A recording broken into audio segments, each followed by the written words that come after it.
जब से इजरायल ने ईरान पर जवाबी हमला बोला है, तब से दोनों देशों के बीच तनाव चरम पर आ गया है। इजरायल ने 1 अक्टूबर को हुए ईरानी हमलों का जवाब देते हुए हिसाब बराबर होने की बात कही। साथ ही ईरान को बदले की कार्रवाई से कोई कदम न उठाने की नसीहत दे डाली। मगर इजरायल के हमलों से तमतमाए ईरान ने कड़ा पलटवार करने की धमकी दी है।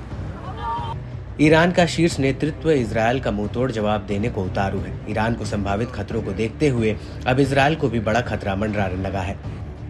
वहीं अमेरिका भी ईरान को पलटवार न करने की हिदायत दे चुका है। इस बीच ईरान के सुप्रीम लीडर ने एक बार फिर अमेरिका और इजरायल को बड़ी चुनौती दे डाली है। अली खामेनेई ने कहा कि उनके अत्याचारों के लिए निश्चित रूप से करारा जवाब मिलेगा। शनिवार को छात्रों के साथ एक बैठक में खामेनेई ने कहा कि अमेरिका और इजरायली दुश्मनों को पता होना चाहिए कि ईरान और प्रतिरोध मोर्चे के खिलाफ वे जो कर रहे हैं उसके लिए उन्हें निश्चित रूप से करारा जवाब मिलेगा। ये पहली बार है जब ईरान के सुप्रीम लीडर ने इजरायल और अमेरिका के खिलाफ काफी आक्रामकता दिखाई है।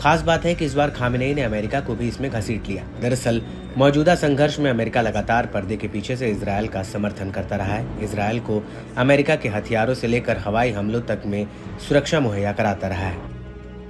ईरानी नेता इजरायली हमलों के पीछे अमेरिकी समर्थन को मानते रहे। दरअसल अमेरिकी सेना का पश्चिम एशिया में काफी दखल माना जाता रहा है। यही वजह है कि अमेरिका खुद इजरायल को ईरान से सीधे टकराव से बचने की सलाह दे चुका है। बावजूद इसके दोनों देश एक दूसरे को आंख दिखा रहे हैं। बता दें कि इससे पहले खामेनेई ने इजरायली हमलों पर संयम बरता था, अपनी टिप्पणियों में सतर्क रुख अपनाया था। खामेनेई ने कहा था कि हम मूल्यांकन करेंगे, इजरायल के हमले को बड़ा नहीं बताना चाहिए और ना ही कम करके आंका जाना चाहिए। हालांकि इसके 1 हफ्ते बाद अब वो आक्रामक दिखे हैं।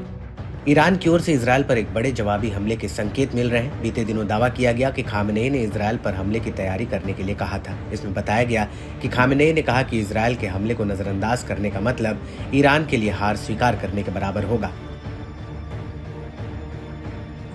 ईरानी नेता ने धमकी तो दी है, मगर हमले के समय या दायरे के बारे में कोई बड़ा संकेत फिलहाल नहीं दिया। खामेनेई ने कहा कि ये केवल बदला लेने का मामला नहीं है, बल्कि एक तार्किक कार्रवाई है, धर्म, नैतिकता और शरिया के साथ एक दृष्टिकोण जो अंतर्राष्ट्रीय नियमों के मुताबिक है। ऐसे में साफ है कि ईरान इजरायल से हमला लेने को पूरी तरह से बेताब है। वहीं इजरायल भी ये भांप चुका है कि ईरान उस पर जल्द ही पलटवार कर सकता है। बीते दिनों CNN की एक रिपोर्ट में भी दावा किया गया था कि ईरान अमेरिका के राष्ट्रपति चुनाव से पहले ही इजरायल पर जवाबी हमला करेगा। ऐसे में ये देखना काफी अहम है कि ईरान का संभावित वार इजरायल को कितना और कैसे नुकसान पहुंचाता है।